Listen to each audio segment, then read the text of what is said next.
아드리엘 솔루션 컨설턴트 이성재입니다. 인사이트 1초 컷 데이터 시각화라는 주제로 진행할 예정입니다. 데이터 시각화라는 말은 많이 들어보셨을 텐데 데이터 시각화를 막상 하려고 보면은 정확히 내가 뭘 해야 되는지 감이 안 오시는 분들이 많을 거예요. 데이터 시각화라는 말을 들었을 때 정확히 뭐를 해야 될지 모르겠다라는 분들을 대상으로 데이터 시각화를 이렇게 하면 되겠다 정도의 마음을 아주 쉽게 먹을 수 있도록 도와드리는 것을 목표로 잡고 있습니다. 데이터 시각화라는 말을 들었을 때 보통은 이렇게 다 완성되고 수많은 그래프와 숫자들이 적힌 시각화 보드를 생각하실 텐데요. 물론 이런 시각화는 가치 있는 정보를 전달해 주는 것도 맞고 그래서 의사결정에 도움이 되는 좋은 자료인 것도 맞습니다. 하지만 아까 말씀드렸던 것처럼 데이터 시각화가 뭐지? 라고 생각하는 입장에서 이런 걸 해내야만 한다라고 생각을 하고 접근을 하면 결코 쉽게 시작할 수 있는 영역이 아닐 것 같아요. 하지만 데이터 시각화라는 것은 경우에 따라서는 이것도 목표에 맞는 시각화라고 할 수 있고 예를 들어서 주어진 숫자 세트에서 1의 위치와 빈도를 보여준다라는 것이 목표라면 이것도 잘한 데이터 시각화라고 할 수 있겠죠. 이렇듯 데이터 시각화는 원리만 생각해보면 사실 어려운 게 아닙니다. 오히려 생각하기에 따라 데이터보다 시각화가 더 쉬울 수도 있어요. 예를 들어서 목표가 그냥 운전해서 목적지까지 가면 되는 건데 그걸 목표로 해가지고 카레이서처럼 운전을 하기 위해 연습을 할 필요는 없겠죠. 운전으로 따지자면 목적지까지 가는 운전 방법을 이해하는 것입니다. 시동 켜고 좌회전, 우회전, 차선 변경하는 방법을 알려드리는 거나 마찬가지인데요. 이만큼만 해도 얼마든지 원하는 곳에 차 타고 갈 수 있듯이 누구나 할 수 있지만 또 가장 중요한 데이터 시각화의 시작을 함께 해주신다고 생각하고 들어주시면 감사하겠습니다. 데이터 시각화란 뭘까요? 데이터 시각화를 얘기하려면 우선 현실 세계부터 얘기를 하면 될 것 같은데요. 우리 주변에 무작위한 현실 세계가 있고 이런 현실 세계는 누구나 보이는 그대로 어떤 일인지 이해를 할 수가 있습니다. 그리고 이런 현실 세계를 분석하기 위해서 측정 그리고 정량화하는 등 규칙에 맞게 가공한 것을 저희는 보통 데이터라고 부르는데요. 그리고 이렇게 정리된 데이터들을 한 번 더 재가공해서 이 오른쪽과 같이 보여지는 모습을 보통은 시각화라고 합니다. 근데 이렇게 된다면 시각화라는 것은 현실에서 두 단계의 재가공 과정을 거쳐서 현실 세계와 가장 동떨어진 그래서 가장 이해하기 어려운 친구인 게 맞을까요? 이렇게 한번 다시 보면 어떨까요? 현실이 있고 데이터가 있고 시각화가 있습니다. 가공되는 순서는 이 순서지만 자세히 살펴보시면 현실과 데이터보다 현실과 시각화가 더 닮아있는 것을 알 수 있습니다. 이렇듯 데이터 시각화라는 것은 데이터를 현실 세계와 비슷한 모습으로 다시 돌려놓는 것이라고 할 수 있습니다. 그렇다면 왜 데이터를 굳이 다시 현실 세계와 비슷한 모습으로 돌려놓아야 할까요? 간단히 도식화를 해보았는데요. 왜냐하면 데이터는 약속된 기호인 숫자와 텍스트로만 표시될 수밖에 없습니다. 데이터라는 것을 아까와 같은 테이블 형태로 표시를 하게 되면 그 안에 들어갈 수 있는 요소는 사실 숫자 아니면 기호 그리고 영어, 한글 이 정도밖에 없겠죠. 이러한 기호 체계는 사실 익숙해서 모를 수도 있지만 눈으로 보는 즉시 본질이 이해되는 게 아니라 머릿속에서 기호 체계를 해석하기 위한 연산을 한번 거친 다음에 내용이 이해되게 되는데요. 하지만 데이터 시각화는 기호를 쓰지 않기 때문에 약속되지 않아도 이해가 되는 모습을 가지고 있습니다. 밑에 도식과 같이 데이터 시각화는 이렇게 눈으로 보면 바로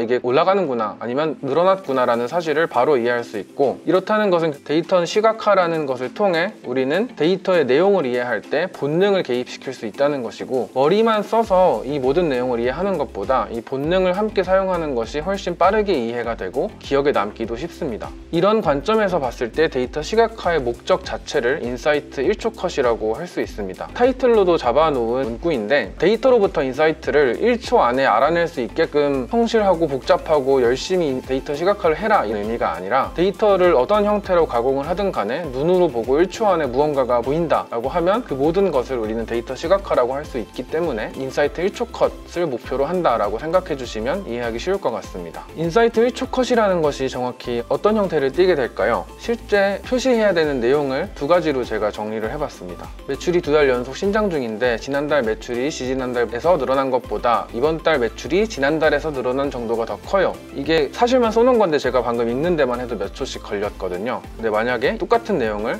이렇게 표시한다면 작대기 하나를 1초에 그은 것만으로도 우리는 지난달, 지지난달, 이번 달을 바로 비교할 수 있습니다. 또는 매출이 2달 연속 신장 중인데 지난달 매출은 지지난달 대비 2배 늘었고 이번 달 매출은 지난달 대비 2배, 그래서 4배 총 늘었어요. 이렇게 말로 해도 물론 생각하면 바로 이해가 되지만 이 똑같은 내용을 이렇게 표시한다면 우리는 방금 제가 몇 초 동안 읽은 이 문장을 한눈에 보고 이해할 수 있습니다. 네모 4개만 딱 그렸는데도 이해하는데 아무 무리가 없죠. 데이터 시각화의 목적을 다시 한번 정리를 해보자면 우리가 가지고 있는 전체 데이터 중에서 시각화로 더 효과적으로 전달되는 내용을 잘 찾아서 그 선정한 내용을 본능적으로 가장 잘 이해되는 모습으로 만들기 위해 고민을 해야 하고, 그렇게 잘 만든 시각화는 1초 안에 이 데이터의 인상을 뇌리에 새겨줄 수 있습니다. 이 3가지만 달성이 되어도 그 시각화의 목적을 대부분 다 달성한 거라고 볼 수 있고, 그리고 많은 분들이 시각화의 모든 것을 담기 위해서 노력을 하시거든요. 왜냐면 우리가 시각화를 위해서 갖게 되는 데이터 소스는 보통 굉장히 방대한 데이터를 가지고 있고 그 중에 이것도 빼뜨리면 안 될 것 같고 저것도 빼뜨리면 안 될 것 같고 이런 생각을 하기 쉬운데, 그걸 모두를 시각화에 담기를 목적으로 하면 오히려 시각화의 본질적인 목표가 어려워질 수가 있어요. 그래서 저는 이런 목표를 추천해 드리고 싶은데, 데이터를 자세히 뜯어보고 싶게 만드는 역할을 시각화한테 부여를 하는 겁니다. 데이터가 너무 방대하면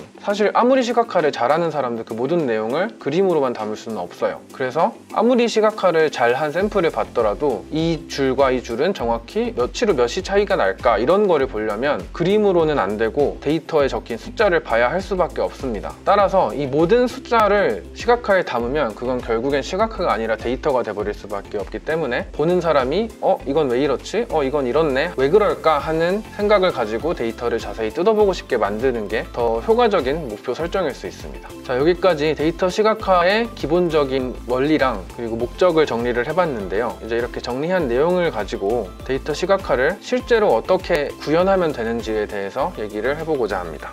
데이터 시각화를 구현을 해보고자 하면 우선 전주의적 속성이라는 것을 이해를 하면 큰 도움이 되는데요. 단어로 보면 어렵긴 하지만 뜻이 결국에는 관심을 갖고 주의를 기울이기 전에 이건 뭐다 라고 내가 1초 만에 빠르게 처리해버리는 속성들을 일컫는데요. 앞서 말씀드린 것처럼 데이터 시각화의 목적과 연결이 돼 있을 수밖에 없습니다. 내가 1초 이내 처리할 수 있는 속성을 가지고 활용을 해야 우리는 1초 안에 데이터를 뇌리에 새길 수 있기 때문인데요. 그래서 결국은 효과적인 데이터 시각화는 전주의적 속성을 잘 활용한 시각화라고 할 수도 있습니다. 이 전주의적 속성들 중에서 데이터 시각화 시 고려해야 하는 속성들을 제가 순서대로 정리를 해보았는데요. 첫 번째 속성은 색깔입니다. 저도 색깔은 데이터 시각화를 실제로 할 때 가장 좋아하는 속성이기도 한데, 왜냐면 색깔이라는 게 눈으로 봤을 때 가장 먼저 인식이 되고 또 강력하게 인식이 됩니다. 또한 다른 속성과 함께 쓰이기 쉬워서 모든 시각화를 강함이 도안할 수 있는 특징이 있는데요. 모든 그림은 색깔을 가질 수 있기 때문에 다른 방식으로 또 그래프를 그리더라도 언제든 색깔을 추가로 부여할 수 있다는 뜻입니다. 그리고 카테고리마다 고정된 특성을 부여할 수 있다는 특징이 있는데, 예를 들어서 오른쪽은 아까 보여드린 것처럼 전체 문자 세트 중에서 A의 위치와 빈도를 보여주는 시각화인데요. 이 시각화에서 A를 보여주는 수단으로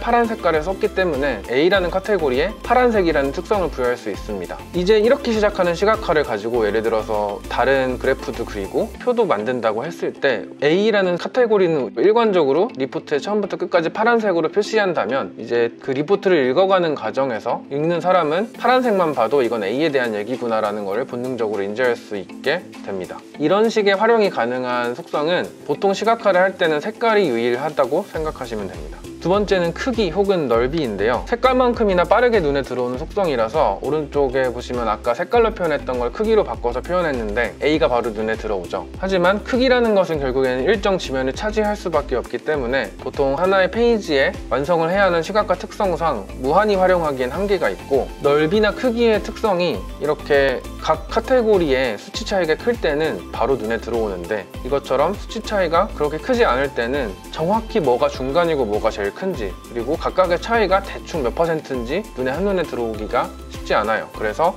크기는 비교할 수치 차이가 클 때 사용하는 것을 추천드립니다. 그러면은 이 수치 차이가 크지 않은 지표를 우리가 시각화를 하려면 어떤 걸 사용해야 할까요? 보통은 길이라는 속성을 사용을 합니다. 길이라는 속성은 전주의적 속성 중에서 가장 디테일한 차이까지 인식이 잘 되는 속성인데요. 사람의 눈으로는 길이에서 아주 조금만 차이가 나더라도 그 차이를 금세 알아챌 수 있습니다. 오른쪽 그림을 보시면 방금 전에 보여드렸던 원과 동일한 크기 차이인데도 불구하고 정확히 뭐가 제일 크고 얼만큼 큰지 바로 눈에 들어오고, 그뿐만 아니라 이것처럼 그 차이가 더 작아지더라도 가장 큰 것부터 가장 작은 것까지 순서대로 가장 빠르게 인식할 수 있는 속성입니다. 그래서 사실 이 막대 그래프로 표시되는 길이라는 속성이 시각화할 때 가장 널리 쓰이기도 합니다. 그리고 마지막으로 고려하는 속성은 위치 및 방향인데요. 이런 정보는 2차원 평면에서 보통 표시가 되기 때문에 두 가지 정보를 한 번에 담을 수 있습니다. 그래서 만약에 복합적인 의미를 전달해야 한다라는 상황일 때는 위치나 방향을 활용해서 시각화를 하면 빠르게 정보 전달이 되는데, 다만 이게 2차원을 동시에 고려를 해야 하다 보니까 뭐가 오른쪽이고 뭐가 위냐 이런 기준이 눈으로 보는 직관과 맞아야지 바로 인식된다는 전주의적인 의미가 있게 됩니다.